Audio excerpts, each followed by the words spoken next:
Hi everybody, this is going to be a video as some review for quiz 1 in unit 10. Um, there's 10 questions on your quiz, and the problems I have here in this video are very similar to the ones that you'll see on there. So I just wanted to run through it.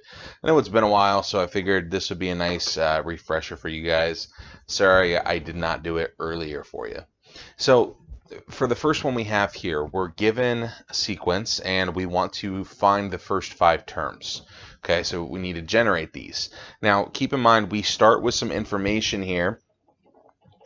We know that the first term is 9, and then this formula is telling us how to find all of the terms that come after that. Remember, you can mostly ignore this piece. This is just saying, hey, we use this formula for terms 2 and higher. That's all it's really telling you. We don't really use it for anything other than just specifying when we actually use that formula. So we need to find the first 5 terms. We already know the first one's 9. And then our formula is telling us to find the next term, we should take our previous term, that's the a subscript n minus 1, and we should subtract 2 from that. So if our first term is 9, our second term would be 9 minus 2, which is 7. Our third term would be 7 minus 2, which is 5, and so on. So then we'd have 3, and then we would have 1. So those would be the first 5 terms in this sequence. Now remember, when we have a formula like this that depends on previous terms, it is called a recursive formula. So this next one, we're doing the same thing. We're still trying to find the first 5 terms, but the formula is different. Okay, there is no a subscript n minus 1. We aren't using previous terms. The n that you see here is the term number. Now, remember, if we have something like this, that means that we could actually go into our calculator, we could type in this in the y equals, we could go over to a table, and we could look at 1 through 5. Okay, whatever numbers match up in the y column with 1 through 5, those are going to be your first 5 terms. So that's one way you could do it, or you could generate it by hand. Either way, you're going to get the same thing. You're going to find that your first 5 terms are 12, 10, 8, 6, and 4. So let's just check a couple of these. To find my first term here, that means I plug in 1 for n. Well, if I plug in 1 for n, I would have 1 minus 7, which is negative 6, and then I would multiply that by negative 2, which gives me this 12 here. If I were to plug in 2 to find my second term, 2 minus 7 is negative 5, times negative 2 gives me that positive 10. So we could generate them by hand, or you could always type this into your calculator, look at y equals, go to your table, and you can just pull the terms straight from there. Now, another type of question you'll see on your quiz is actually looking at a sequence and writing a recursive or an explicit rule. I forgot to mention, okay, this type of formula, when it does not depend on previous terms, is called an explicit formula. So here we're trying to write a recursive rule, which means it's going to depend on the previous terms. Now on your quiz, it's going to be a little different. Instead of having you generate the formula itself, since it's kind of hard to write the notation in the Google form where I'm having you do the quiz, instead I'm going to just give you a multiple choice. You're going to have some options to choose from, so you're going to be asked to pick which of the following formulas would generate this sequence. So a little bit easier, okay? But let's say we had to actually write it from scratch here. If it's recursive, then that means I want to find the pattern between the terms. What am I doing to one term to get to the next each time? Well, this one, the pattern is pretty straightforward. To go from 7 to 12, I add 5. 12 to 17, I add 5, and so on. So each time, my pattern here is that I'm adding 5. So to actually write that, I would have a subscript n equals my previous term plus 5. And that would be it. A recursive rule has to have this piece. it has to use a previous term. Now, if I ask you to find an explicit rule, you should automatically throw out any choices that use a previous term. An explicit rule is dependent on the term number, which is n. Okay, so that means to find this first term, I plug 1 in. To find my second term, I plug in 2. To find my third term, I plug in 3, and so on. So that makes it a little bit more complicated. Now we're not thinking, what do I do from one term to the next? I'm thinking, what did I do to 1 to get 0, 2 to get 7, 3 to get 26, 4 to get 63, and 5 to get 125. It's a little more complicated. Now, we like to look at the differences between here. I notice that it goes up by, let's see, 7, and then it goes up by 19, and then it goes up by 37, and then it goes up by 61. Now, those obviously aren't the same, but let's check the second differences here. Okay, my second differences would be 12, and then 18, and then 24. So it's still not the same, but if I do it one more time to find the third differences, now we can see that they're the same. Now, if my first differences had been the same, that would mean that my formula looks linear.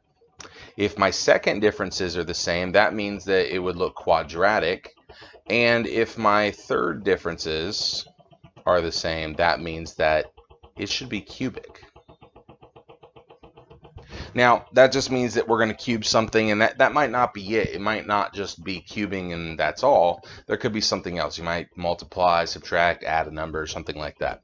So let's look at it here. If I take my term number 1, and if I cube that, it's still 1. So to get to 0, I would have to subtract 1 from that.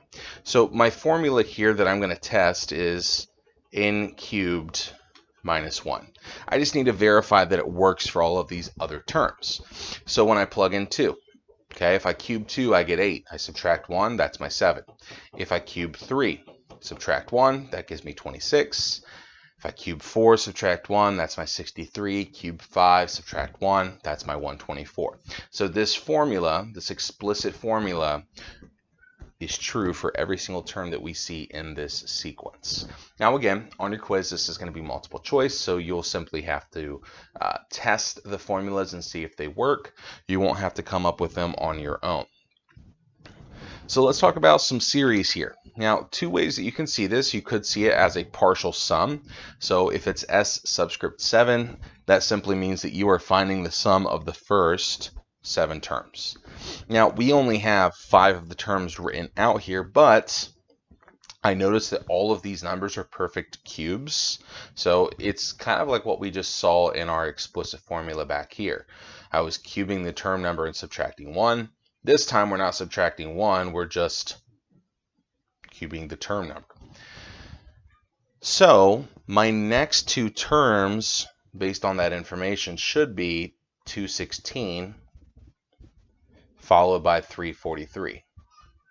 Okay, now I have all 7 terms. I have the first 7 terms. So my partial sum is just going to be the sum of these 7 terms. So if we add 1 plus 8 plus 27 and so on, all the way up to 343, we're going to find that this partial sum would be 784.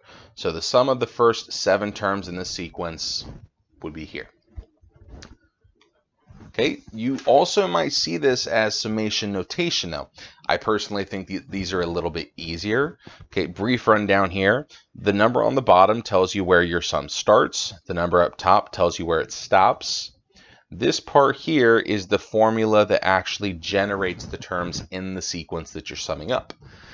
So we need to find the first through the 8th terms of this sequence right here. Well, this would be a great time to use your calculator to generate those terms. You could type in 3x squared minus 2y into the y equals. Go over to your table, look at 1 through 8, copy those numbers down. So that's what I'm going to do here. Okay, so if I do that, I get 1 plus 8 plus 21 plus, oops, not a comma, plus 40, plus 65,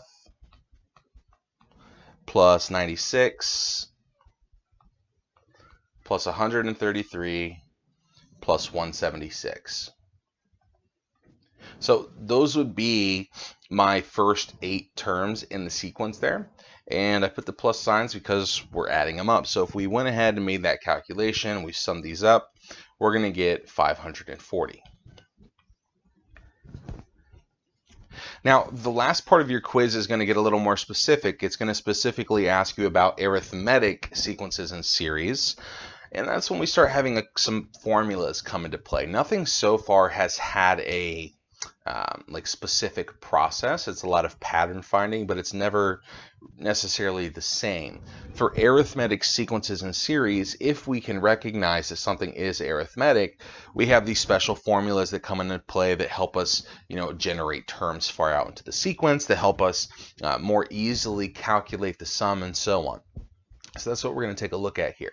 Now, what we have is it says that this sequence that is shown is arithmetic, and we want to write a rule for it, and then we want to use that rule to be able to find the 18th term in this case.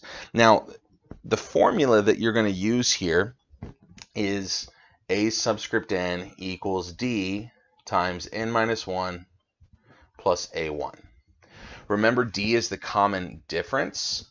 For arithmetic sequences, that just means the common difference is the number that you're adding or subtracting from one term to the next. N is your term number, and then A1 is, as usual, the first term in the sequence. So in this case, we just need to find what is D, what is A1, and then we can actually write our formula. So A1 is easy. A1 is the first thing in our sequence, which is 12. We need to find the common difference. We need to figure out what number we're adding each time. So it looks like that's going to be 15 here. Let's double check. Yep. So our common difference is 15, and now we have everything that we need to actually be able to write our formula. So our formula for this sequence is a subscript n equals 15 times n minus 1 plus 12. Now you could distribute the 15 and combine some terms, but you don't have to. You can just leave it like this. Now remember, we wanted to find the 18th term here. So now that I have my formula, to find my 18th term, I can just take this, plug in 18 for n, and then simplify. So let's see here. If I subtract 1, I get 17. 15 times 17 is 255, and then we're adding 12 to that. So we get 267. Now, the reason that we like this is because before this, if I had asked you to find the 18th term, you would have had to, by hand, drag the sequence out to the 18th term. This is kind of a shortcut way. This formula gives us the ability to find any term in the sequence. We could easily find the 180th term if we wanted to. So let's look at another example similar to this. We're given some information. We want to write the rule for the arithmetic sequence and then find the 9th term. Now, what's different here is we don't have an actual sequence in front of us. We have the first term and the 5th term, and we need to be able to write a rule for this. Well, we're missing a crucial piece of information here, which is the common difference. What we can do is this. If I know that A5, my 5th term, is 27, that means that when I plug in 5 for n, I should get 27. So let's fill out the information using what we have. Okay, so I've plugged in 27 for a subscript n, which is just saying when I plug in 5 for n, we should get 27. And then I put my last bit here, which is my first term in the sequence. What this does is it gives us an equation that can be solved for the common difference, which is what we need to be able to find to actually write a useful formula. So we're just going to simplify here. I'm going to subtract the 11 first, and then this piece would actually simplify to 4d. And then we could divide and find that our common difference is really 4 here. So once I know that, I can write a more useful formula, which would be a subscript n equals 4 times n minus 1 plus 11. So now if I wanted to find the ninth term, this becomes a lot easier. I can plug in 9 for n and simplify. So if I simplify here, we're going to get 4 times 8, which is 32, plus 11, so we get 43. So the ninth term in our sequence here is 43.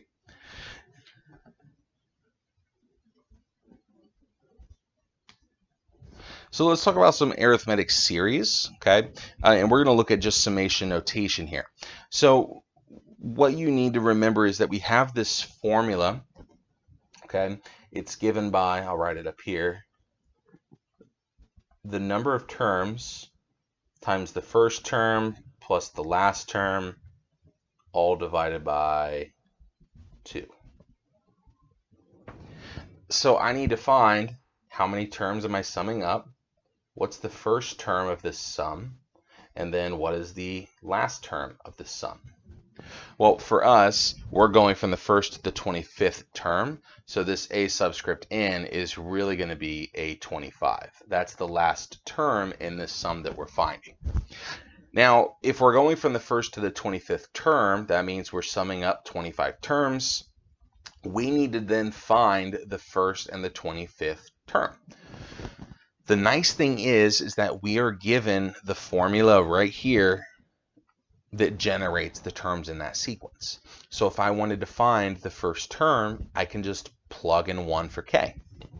So if we plug in 1 for k, we're going to get 6.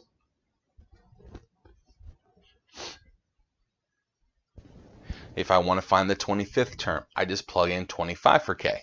Okay, that would give us 126. So at this point, I have all of the information I need. I can then go ahead and find my sum here using my formula.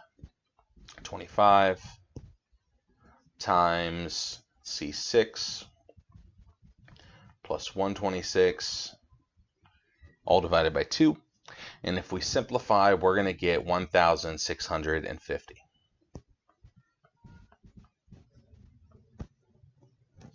So that would be the sum of the first 25 terms in this arithmetic series. Okay, the last problem we're going to look at is another one of these sums. Okay, the difference here is that our sum doesn't start at the first term, it starts at the 9th, which is going to change things. We're still using the same formula as we did in the previous problem.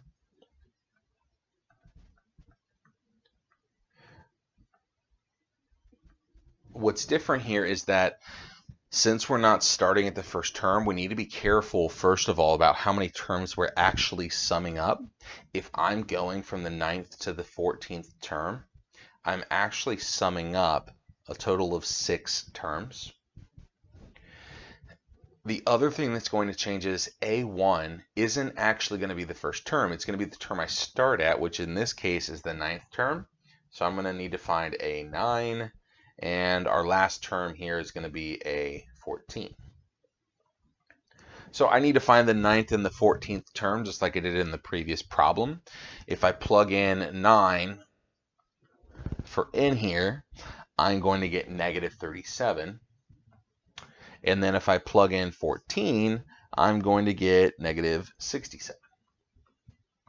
So now I have all the information I need, and I can go ahead and calculate my my sum here. So we're going to get 6 times negative 37 plus negative 67, all divided by 2. And if we simplify that down, we're going to get negative 312, the sum of the 9th through the 14th terms.